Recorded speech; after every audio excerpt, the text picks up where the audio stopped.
A normal school day turns dangerous in seconds, begins with nothing feeling unusual at all. The morning air is cold, the kind that makes breath visible for a moment before it disappears. Lockers slam open and shut, sneakers squeak against the hallway floor, and voices overlap in the chaotic rhythm of a school waking up.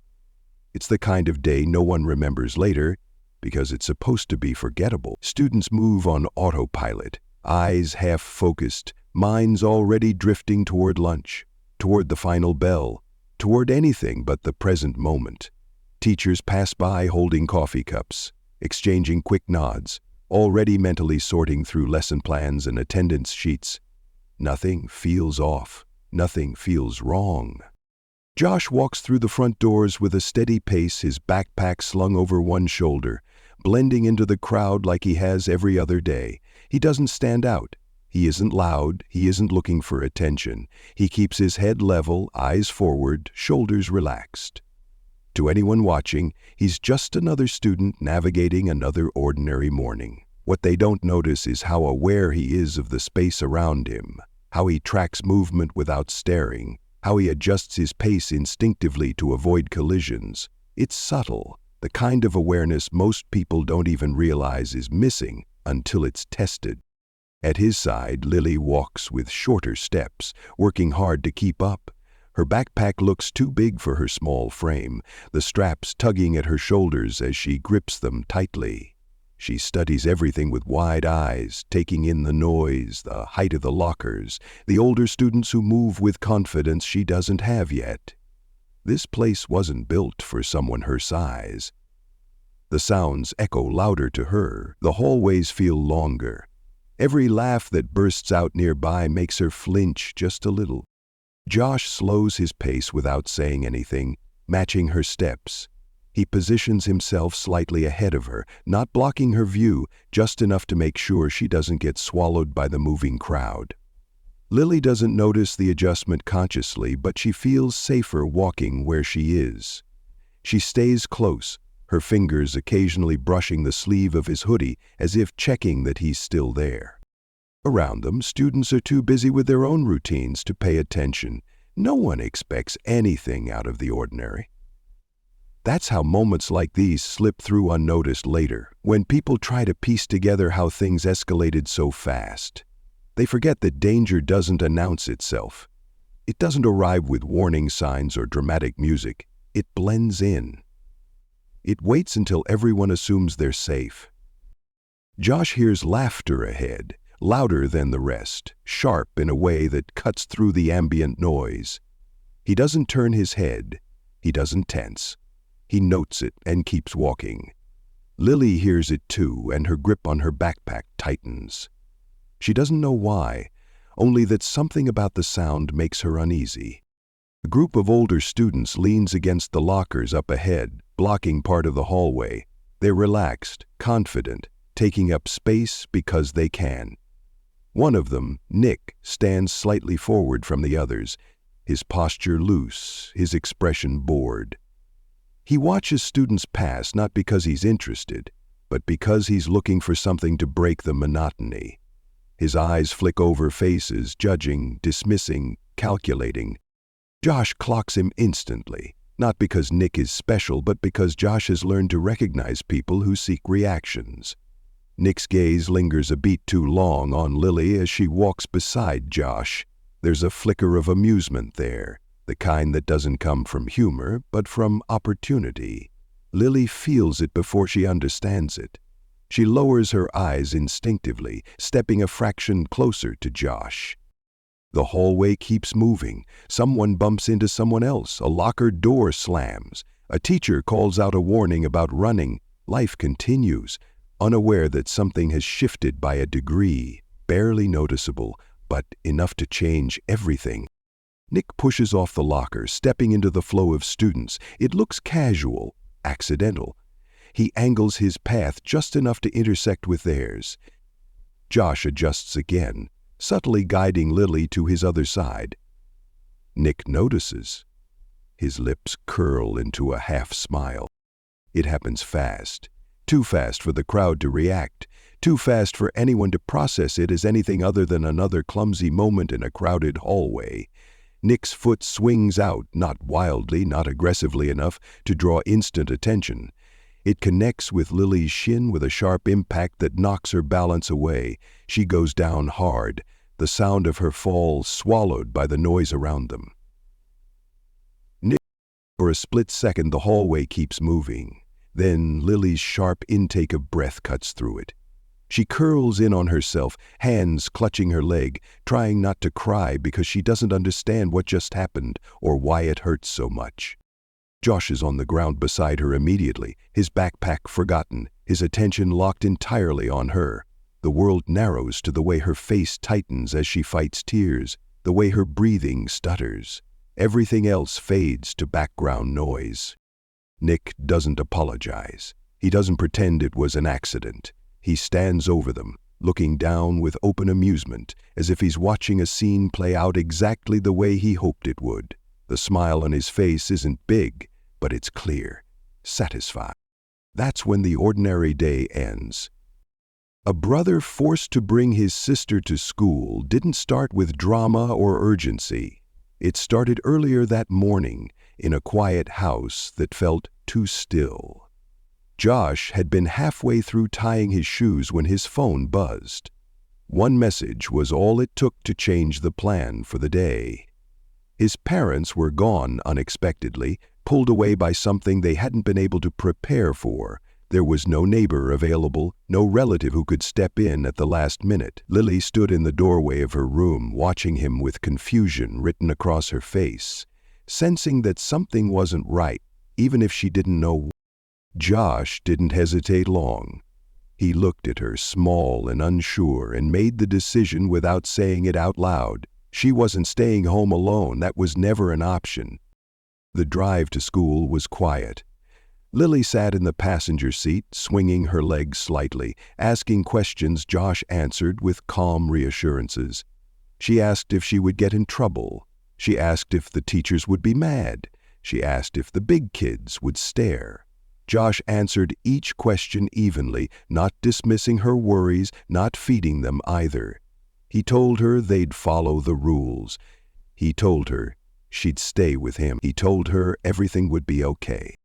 When they walked into the school office, the difference in scale was impossible to ignore. Lily's shoes barely reached the edge of the welcome mat. Josh stood tall beside her, shoulders squared, meeting the principal's gaze without flinching. He explained the situation simply. No excuses, no dramatics, just fact. The principal listened, weighing the inconvenience against the responsibility. After a long moment, he nodded. Lily would stay with Josh. No wandering, no disruption. Josh agreed immediately. He had already planned for that. As they left the office, Lily whispered questions under her breath, her fingers twisting the straps of her backpack. Josh answered softly, guiding her through the unfamiliar environment, pointing out where she could sit, where she could draw, where she should stay close. He thought about his schedule, about the rooms they'd be in, about the places that would be crowded and the places that wouldn't. He adjusted mentally, already preparing for obstacles he hoped wouldn't appear. What Josh didn't expect was how quickly the presence of someone small and vulnerable would change the way others looked at him. Some glanced with curiosity, some with mild amusement, a few with irritation, most with indifference, and one with interest for all the wrong reasons. Lily stayed close, trusting him completely, unaware of how that trust sharpened the edges of every decision he made that day. He felt the weight of it in every step, every pause, every moment he positioned himself between her and the world. It wasn't fear that guided him, it was responsibility. The kind that doesn't allow for mistakes, the kind that doesn't care how unfair the situation feels. As they moved through the building, Josh kept his voice calm, his posture relaxed, projecting normalcy for her sake. He didn't want her to feel like she was in the way. He didn't want her to feel like a burden. He wanted this to be just another day, different but manageable. Lily tried to mirror his calm, nodding when he spoke, holding onto his sleeve when the noise grew too loud, trusting that as long as she stayed close, nothing bad could happen. She believed that because she had no reason not to. First warning signs everyone ignored showed themselves long before anyone was willing to name them. They appeared in small moments that felt insignificant on their own, easy to dismiss, easy to excuse. A glance held a second too long, a laugh that didn't match the joke, a shift in posture when someone smaller entered the room, the kind of signals that only stand out in hindsight when people ask how no one saw it coming. In the classroom, Josh kept Lily close, placing her at the desk beside his, within arm's reach. She colored quietly, her legs swinging beneath the chair, trying to focus on the shapes she was drawing instead of the unfamiliar sounds around her. The room buzzed with low conversation before the lesson began, chairs scraping, notebooks opening, the normal chaos of students settling in. Nick noticed her immediately. His eyes snapped toward her the moment he stepped inside, like a predator clocking movement at the edge of its vision. The grin that crossed his face wasn't loud or exaggerated, it was subtle, private, the kind of expression that never feels good when it's directed at you. Josh felt it without looking. He sensed the shift in the room, the slight change in energy, the way Nick's attention cut through the background noise. He didn't react. He didn't rise to it. He had learned long ago that acknowledgement feeds people like Nick. Lily, on the other hand, froze mid-stroke, her crayon hovering over the page. She whispered that it was loud, her voice barely audible. Josh leaned toward her and told her to keep drawing, that everything was fine. He kept his tone light, steady, even as he watched Nick approach from the corner of his eye. Nick tapped her desk once, slow and deliberate, testing the boundary. The sound was soft, but it landed heavy. Lily flinched. Josh shifted in his seat, ready to intervene, but Nick pulled back just enough to maintain plausible innocence. When he spoke, his voice carried a casual edge, as if he were just making conversation. The teacher's arrival cut the moment short. Nick was told to sit. He complied, rolling his eyes, shooting Josh a look that carried a promise more than a threat. Most of the class went back to what they were doing, relieved that nothing had escalated. They didn't register the way Nick kept turning in his seat, the faces he made, the silent taunts aimed only at Lily. She tried to ignore him, but her coloring lines wobbled. She whispered that he was staring. Josh reassured her again, placing his hand lightly on her book, grounding her. To anyone watching, it looked like nothing, a brother comforting his sister, a bored student acting out, normal classroom behavior. That was the problem. When Nick spoke up again, louder this time, making a comment meant to humiliate, a few students reacted. Some frowned, one muttered for him to chill, but no one stood up, no one shut it down completely. The moment passed with awkward laughter and silence, and the lesson continued. Nick learned something then. He learned how far he could go without consequences. The warning signs followed them outside. In the courtyard, Lily chased a leaf, laughing softly, momentarily forgetting her nerves. Josh watched her with a small smile, tying her shoelace, staying present. The space felt open, less confining than the hallway, but that didn't mean it was safe. Nick appeared again, leaning against a bench like he owned the place. His tone was mocking, his words designed to sound like jokes. He commented on Josh babysitting, on Lily being in the way. Josh responded minimally, refusing to engage, signaling clearly that the interaction was over. Nick didn't leave. Students nearby noticed. They glanced over, sensed the tension, then looked away. No one wanted to insert themselves. Nick wasn't shouting, he wasn't touching anyone. On the surface, nothing was happening. That was another warning. As Josh tried to walk away with Lily, Nick followed, his footsteps deliberately slow, matching their pace. He commented on Lily being jumpy, on how easily she could get scared. He bent down slightly, invading her space just enough to make her uncomfortable without crossing an obvious line. Josh stopped and told him to get away. Calm, clear, final. Nick raised his hands, pretending innocence, but his grin stayed. The message was clear. He enjoyed this. He enjoyed the control. Still, nothing happened. No teacher intervened. No students stepped in. The moment passed again, unresolved, hanging in the air like a storm that hadn't broken yet. Each ignored sign emboldened him. Each moment of inaction confirmed what he already believed. A bully who thrived on fear, not strength, didn't need to prove himself physically to feel powerful. Nick wasn't looking for a fair fight. He wasn't interested in dominance earned through challenge or skill. He thrived on reactions, on discomfort, on the way people shrank when he invaded their space. Fear was easier to extract than respect, and it lasted longer. He had learned early that consequences were rare when he stayed just below the surface. Teachers heard his tone but not the intent. Students felt uneasy but couldn't point to a specific offense. He lived in that gray area, where accountability blurred and responsibility dissolved. With Lily, the imbalance was obvious. She was small, quiet, out of place. Everything about her made her an easy target.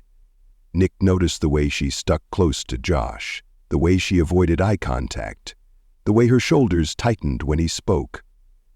Those reactions fueled him. He tested boundaries constantly. In the music room, he lingered in the doorway, making comments loud enough to be heard but vague enough to be dismissed. He framed his harassment as curiosity, as humor, as harmless observation. When the teacher told him to leave, he did, but not before delivering one last promise under his breath. Josh saw it clearly. Nick wasn't angry. He wasn't impulsive. He was patient, calculated.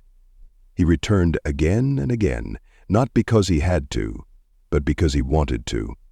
He enjoyed the slow build, the way tension crept into every room he entered. In the cafeteria, the pattern repeated. Nick slammed his tray down across from them, ignoring protests, ignoring authority, until it was directly enforced. He circled the table, leaned too close, spoke too softly. He framed Lily's fear as entertainment, as something amusing rather than alarming. Josh positioned himself between them every time, adjusting his body language, shielding her without escalating. He kept his voice calm, his movements controlled. He didn't want to give Nick what he wanted. He didn't want to become the spectacle. Nick noticed that too. It frustrated him. Josh didn't flinch.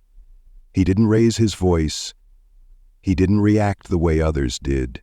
That calm threatened Nick's sense of control, and when fear didn't come easily, irritation followed. That was when Nick began to escalate physically, just slightly, just enough to test again, standing closer, blocking paths, using his size to intimidate. He justified it all with words like just talking and just joking, relying on the assumption that no one would call him out unless something obvious happened. He wasn't strong in the ways that mattered. He didn't carry discipline. He didn't understand restraint. His power came from intimidation, from exploiting the hesitation of others, from the silence that followed his actions. Josh recognized the pattern because he had seen it before.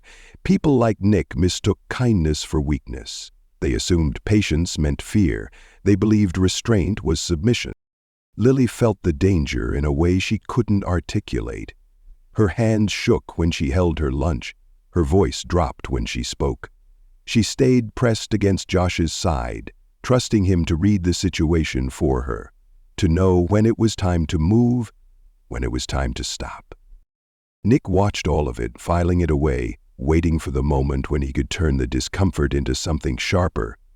He didn't want a scene yet. He wanted compliance. He wanted them to retreat. He wanted to prove that he could control the space simply by being there. Every ignored warning fed that belief. Every moment he wasn't stopped reinforced it. The strength he projected was borrowed, fragile, dependent entirely on others choosing not to challenge him. And he didn't realize how thin that illusion was, how quickly it could collapse the moment fear stopped working and control shifted without a single word spoken. Small acts of protection that meant everything unfolded quietly, almost invisibly, in moments that would never be recorded or reported. They weren't dramatic enough to draw attention, and that was exactly why they mattered. Josh adjusted where he walked, how he stood. When he spoke, he placed himself between Lily and the world so naturally that it looked effortless, like instinct rather than intention. When doors opened, he went first. When crowds thickened, he slowed. When voices grew louder, he leaned closer, so she could hear his "yeah" without raising it. Lily responded to those small signals without realizing it. She mirrored his calm because she trusted it. When he told her to keep drawing, she did. When he told her to stay close, she obeyed without question. She didn't need explanations. His presence was explanation enough. In the classroom, Josh angled his desk just slightly, creating a barrier without making it obvious. He rested his hand near her coloring book, not touching her, just close enough to reassure. Every time Nick turned in his seat, Josh noticed. But he didn't react outwardly. He understood that reactions were currency, and Nick was always collecting.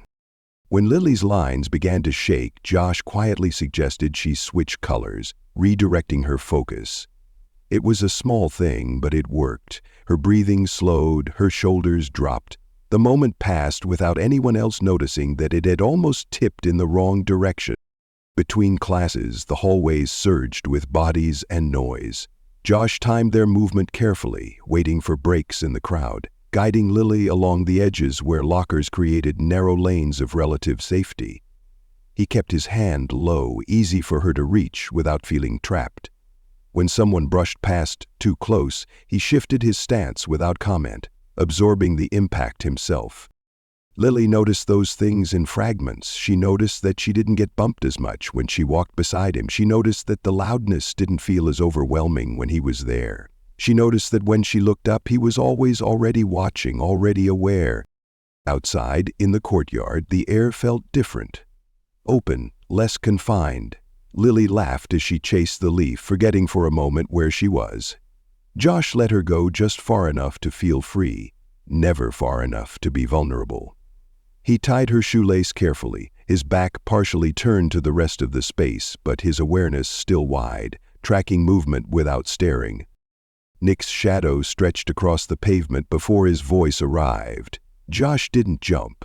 He didn't turn sharply. He finished the knot, stood and placed a hand on Lily's shoulder, grounding her.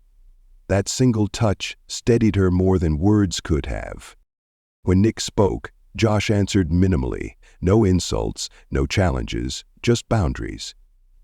He didn't argue, he didn't justify, he simply stated what would happen next and followed through. When he said they were leaving, they left. When he said enough, his tone didn't change, but his posture did. Lily watched all of this closely, even if she didn't understand it. She saw how Josh didn't get louder to be heard. She saw how he didn't back away, but didn't advance either. She felt the way his hand tightened slightly around hers when Nick stepped too close, not in fear, but in warning. In the music room, the protection shifted form. The environment was quieter, structured with an adult present. Josh positioned Lily near the instruments where she could focus, where her hands were busy. He spoke to the teacher first, ensuring Lily's presence was acknowledged and accepted. That mattered. It established legitimacy. When Nick appeared in the doorway again, Josh didn't look surprised. He didn't rise from his seat. He spoke clearly, firmly, drawing a line without spectacle. Lily felt it in the way the room changed, the way the teacher's attention sharpened, the way Nick was forced to leave instead of lingering. Each of these moments was small on its own, easy to dismiss, but together they built something solid, a pattern, a message. Lily wasn't alone. She wasn't invisible. She was protected not by force, but by consistency. When following becomes harassment, didn't announce itself with shouting or sudden violence. It crept forward step by step, disguised as coincidence, framed as persistence rather than pursuit. Nick didn't rush. He didn't chase. He followed, just close enough to stay present, just far enough to deny intention.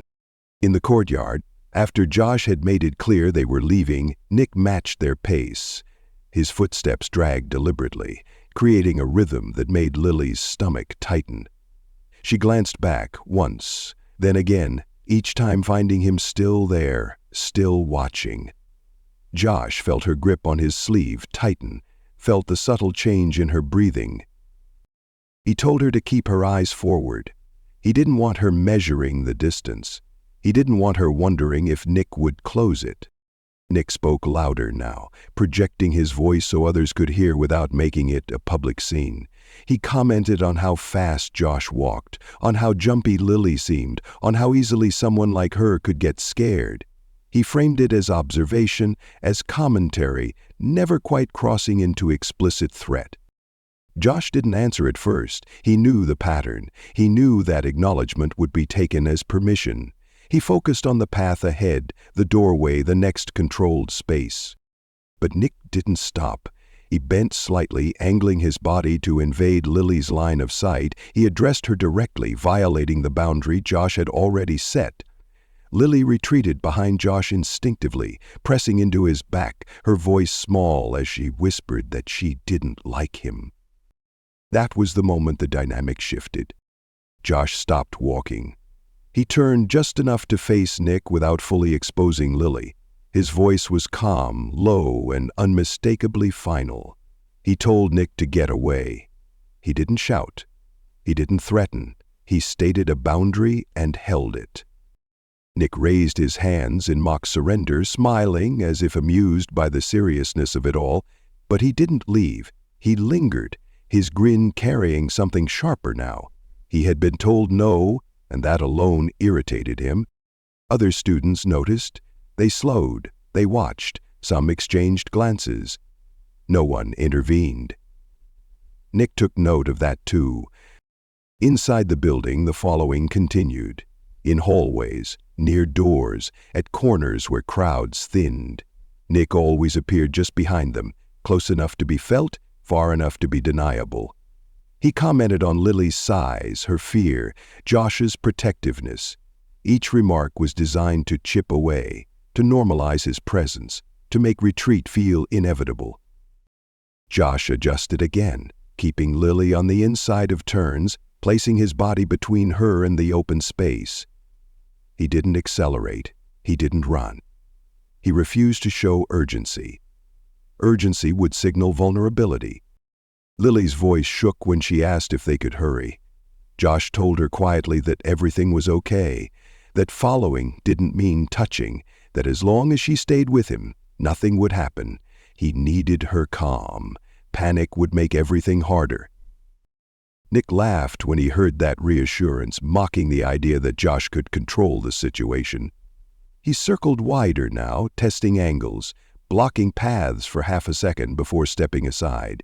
Each movement was calculated to provoke without incriminating. By the time they reached the cafeteria, the tension was thick enough to be felt. Josh chose a table near the monitors deliberately. He placed Lily on the inside, boxed in by the table and his body. He scanned the room before sitting, cataloging exits, authority figures, patterns of movement. Nick arrived anyway. He dropped into the space across from them without asking, his tray slamming down with intent. He ignored the monitor's warning just long enough to establish dominance before pretending to comply. The following had become fixation.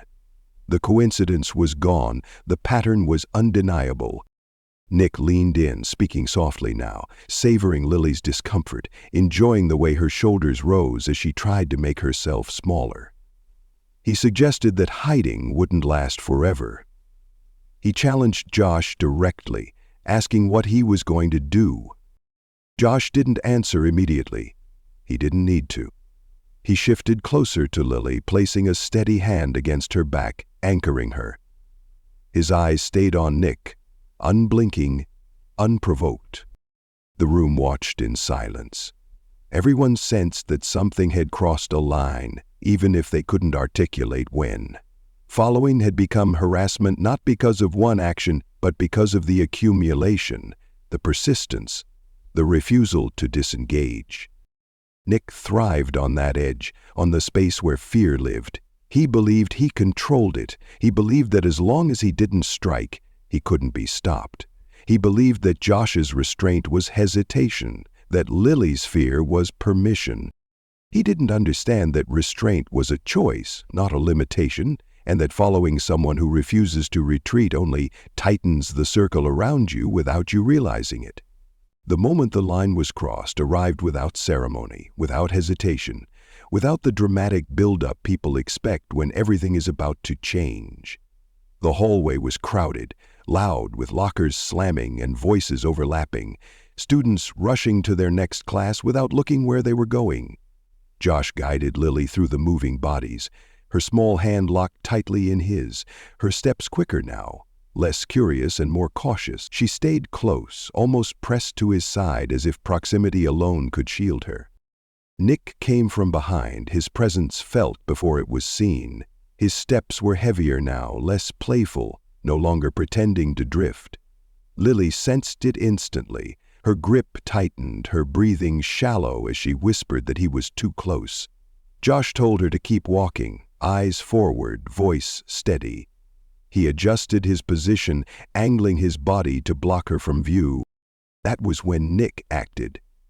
Not a shove, not a dramatic strike, just a sudden swing of his leg, sharp and deliberate, connecting with Lily's shin hard enough to take her off balance. She went down with a small cry, more shock than sound, curling inward as pain shot through her leg. The noise around them faded, students froze mid-step. Josh dropped beside her immediately, his attention absolute, his hand already checking her leg, his voice low and focused as he asked if she was hurt. Nick shrugged, looking around as if bored. He claimed it wasn't his fault. He claimed she shouldn't have been walking so close. He lifted his leg again, slower this time, no longer hiding intent, daring Josh to stop him. A calm reaction that changed everything unfolded in the space between Nick's raised foot and Lily's frightened eyes. Josh didn't shout. He didn't rush forward blindly. His body moved with precision, controlled and efficient, his hand locking around Nick's ankle mid-air before the kick could land. The sudden stop shocked the hallway into silence. Nick panicked immediately, tugging at his trapped leg, his confidence cracking as he realized he wasn't in control anymore. Josh's grip didn't tighten. It didn't need to. His posture was steady, balanced, his voice low and even as he told Nick he didn't get to hurt his sister. In one smooth movement, Josh shifted his weight and redirected Nick's momentum. There was no unnecessary force, no wild motion. Nick hit the floor hard, clutching his ankle, his screams echoing off the lockers as students scattered back, eyes wide. Josh released him instantly and returned to Lily, lifting her gently, shielding her with his body, whispering that she was safe, that it was over, that nothing could touch her now. The hallway remained frozen not because of violence, but because of the contrast. Calm had overpowered cruelty. Control had replaced chaos. And everyone watching understood, even if they couldn't explain why, that something irreversible had just happened.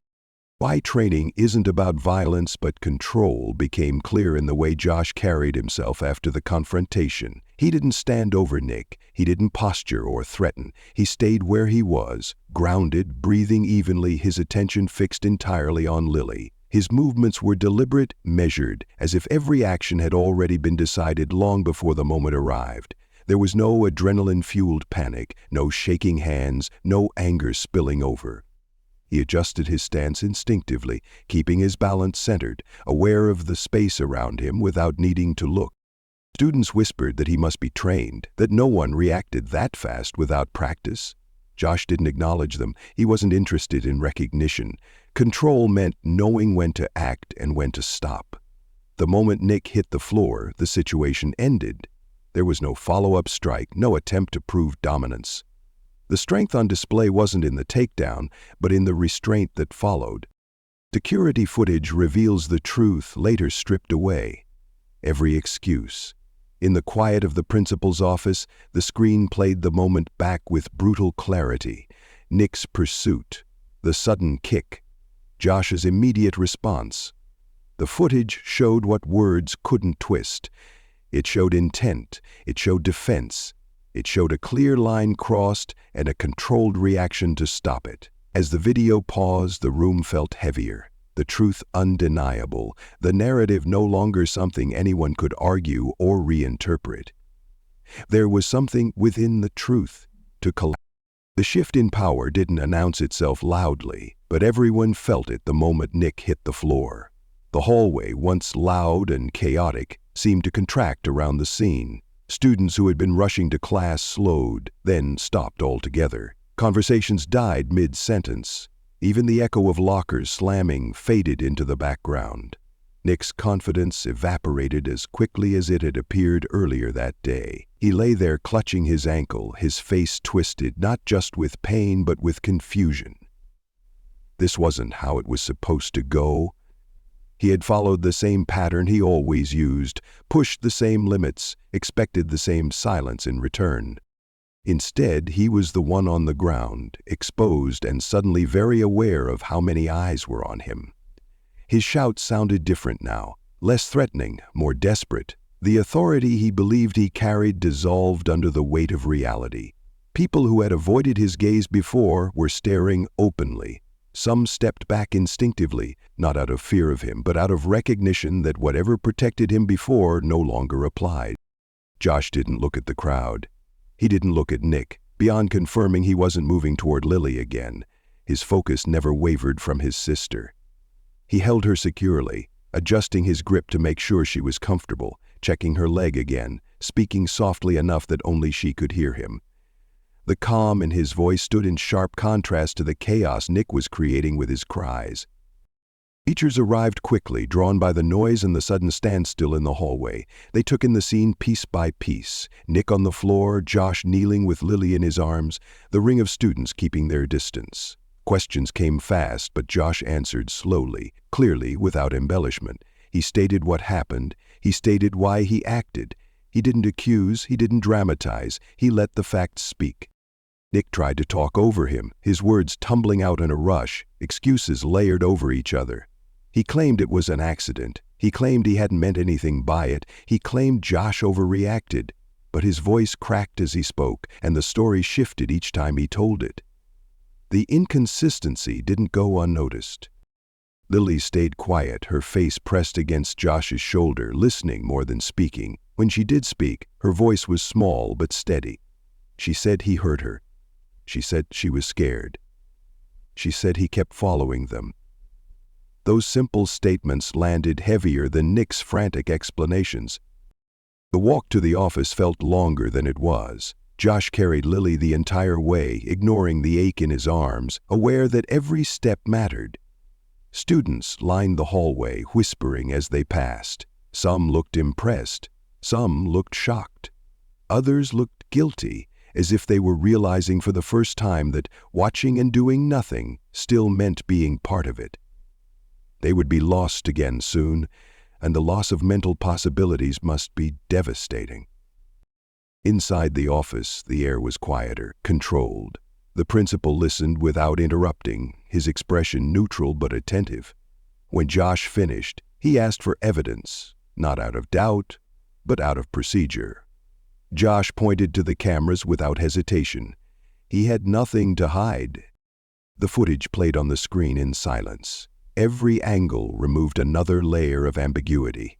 Nick's pursuit was visible. His body language was unmistakable. The kick was clear, deliberate, and unprovoked. Josh's response was immediate but measured, stopping the threat and nothing more.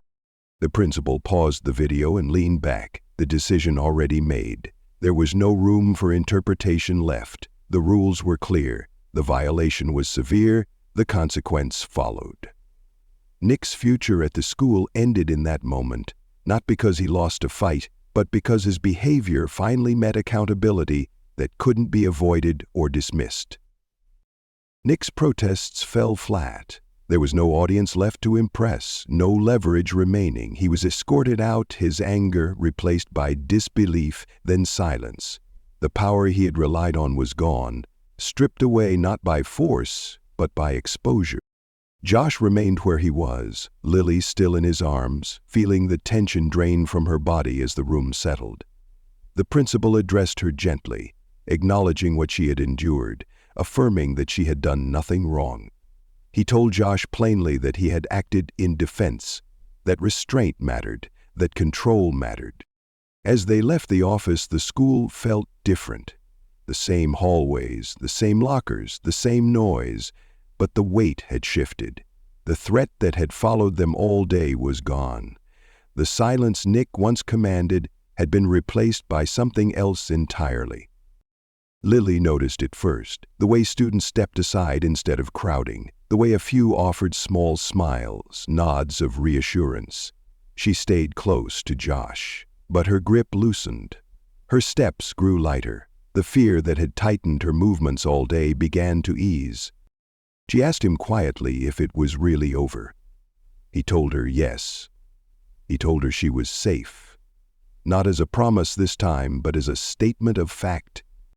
As they walked, Lily processed what had happened in pieces. She understood that someone had tried to hurt her. She understood that her brother had stopped it.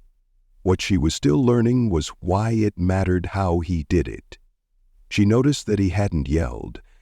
He hadn't hit back in anger. He hadn't lost control. She asked him later why he didn't look angry when he stopped Nick. Josh explained it in simple terms. Anger makes mistakes. Control keeps people safe. Strength wasn't about hurting someone worse than they hurt you. It was about making sure they couldn't hurt you again. That idea stayed with her. It reframed the fear she had felt.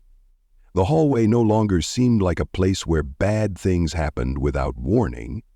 It became a place where she learned that boundaries mattered, that asking for help mattered, that staying close to someone who cared could change everything. She remembered the small moments now with new clarity, the way Josh had adjusted his steps, the way he had told her where to stand, when to move, when to stay still. At the time, they felt ordinary. Looking back, they felt intentional. She realized that protection didn't always look like stopping something at the last second. Sometimes it looked like prevention, like awareness, like calm choices made long before anyone else noticed danger. Josh felt the weight of the day settle into his body as the adrenaline faded. He replayed moments in his head, not with regret, but with assessment. What he had done right, what he would do differently. He knew how close things had come to going another way. He also knew that luck had nothing to do with it. Preparation had. He didn't see himself as a hero. He saw himself as someone who had done what was necessary. The praise that followed felt distant, almost irrelevant. What mattered was Lily's steady breathing, the way she leaned into him, not out of fear now, but out of comfort. As the day wound down, the school returned to its routine. Bells rang, classes resumed, conversations shifted to other topics. But something lingered beneath the surface, a reminder that silence can protect the wrong people, that intervention doesn't have to be loud to be effective. Lily carried that lesson with her quietly. She learned that being small didn't mean being powerless, that fear didn't mean weakness, that asking for help wasn't failure. She learned that someone could stand between you and harm without becoming harmful themselves. She learned that safety wasn't the absence of danger, but the presence of someone willing to act with clarity and restraint when danger appeared. If this story held your attention, it's because moments like these happen more often than people want to admit, and silence is what allows them to continue. Stories have power when they're shared, when they're talked about, when they remind us what courage, restraint, and protection really look like. This is A1 Storyteller, where real-life inspired narratives expose cruelty, highlight accountability, and show why standing up for the vulnerable matters. If you believe stories should mean something, subscribe so you don't miss the next one. If this story moved you, hit the like button to let the algorithm know these conversations deserve to be seen. Share it with someone who understands the importance of protecting others. And in the comments, say what most people won't out loud. What would you have done in Josh's place, and why? Your voice keeps these stories alive, and every interaction helps bring the next one to the surface.